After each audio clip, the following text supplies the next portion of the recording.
steht auf!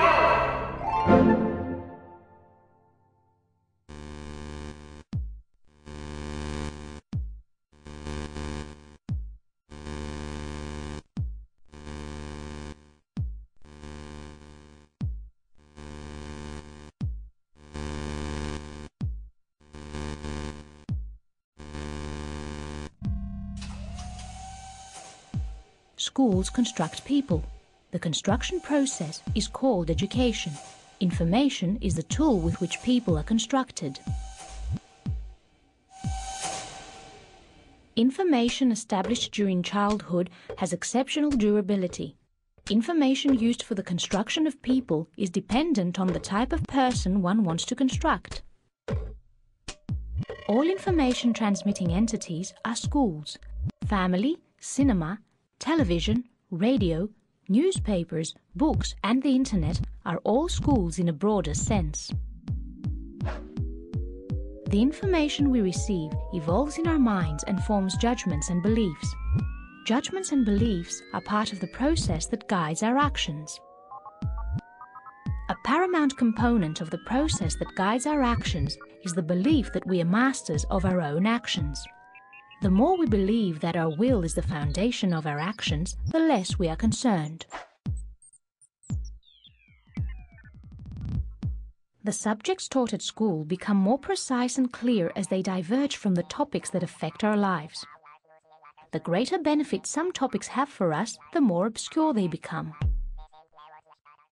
What schools teach about the nature of the state is useless, tedious, and a burden for the unraveling of our thoughts. A burden which is very hard to shed. Our influence as to what sort of information we receive is limited.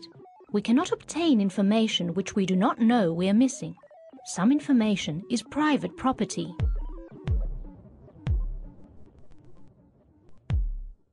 The expression that someone knows what one does means that this someone comprehends the reasons behind his actions and foresees their consequences. The more we act without knowing the reasons, the conditions, and the outcome of our actions, the more we ourselves become reasons, conditions, and outcome of the actions of others. It is said that land, capital, and labor are productive and creative factors. The reason for this lies in the result. Laborers and employees consider the capital more significant for the production process than themselves. This modesty is the result.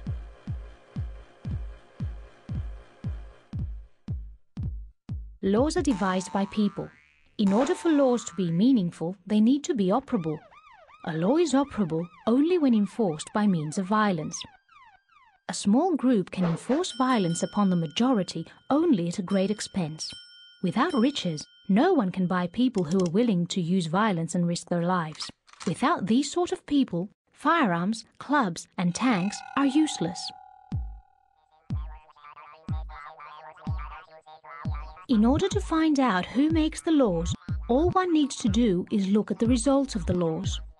If the people had the authority, which according to the Constitution stems from them, they would not have created laws that have dire consequences. Nobody can depend on the Constitution. The Constitution lies.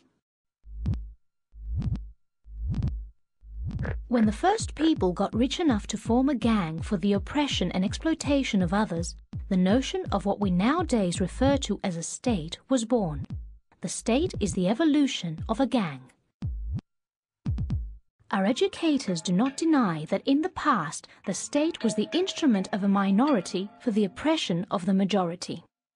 If pushed, they will reject even the Athenian democracy.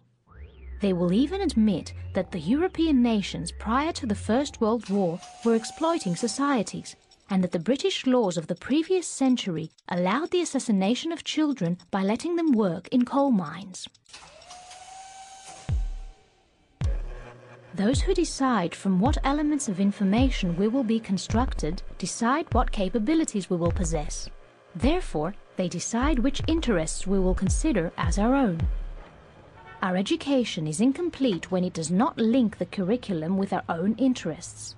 A student who is not aware of the knowledge he is deprived of does not learn about his benefits. He cannot wish for something he has never heard of. Faith and trust are dangerous habits. Trust and faith are essential prerequisites for the function of a system of enrichment. Religion has been established so as to practice those habits. All institutions that educate people depict faith and trust as virtues. It is catastrophic for our lives to believe that the information we receive from school caters to our own needs. Instead of trusting the lesson taught, we should monitor it. We should know whether the designers of our education are deceiving us. We cannot depend on their confirmation that they are not fooling us, because this confirmation has been given to all generations, and all generations have been fooled. Despite the fact that financial activity and its consequences shape our lives, at school we are not taught how the economy actually operates. Our teachers' ignorance in financial matters is almost equal to that of students. The essence of commerce is that the merchant receives more than he gives. Any form of wealth is liquefied labor. Money is not equal to money. A laborer's €1,000 is converted into consumption. An owner's €1,000 is converted into ownership.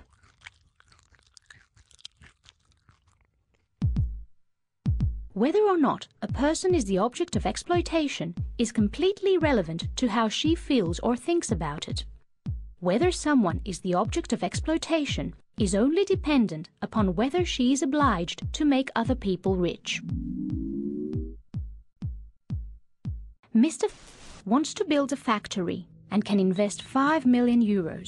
Workers build the buildings, construct the machines and the rest of the apparatus. Engineers form the blueprints, designers design them, and transporters transport the pieces to the factory. Mr. pays them a certain amount of money. With that amount they buy clothes, food, bedding, and they pay the rent. All of these have been produced by other workers. Mr. did not produce either the clothes or the factory. Why then should he be allowed to liquefy labor he has not produced?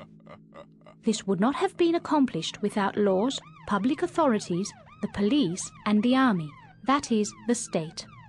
If the citizens disobey Mr. X's laws, they may even be confronted with firearms.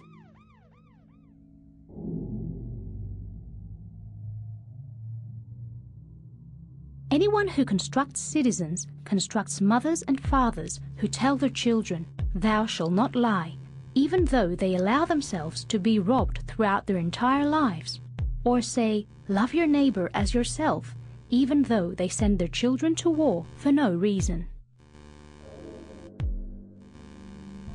It is hard to say to which degree the lesson, especially that taught in elementary school, is equivalent to the industrial production of insanity. If we do not resist against the spirit of the schools, newspapers, radio, and television, then our thoughts will carry on being our enemies.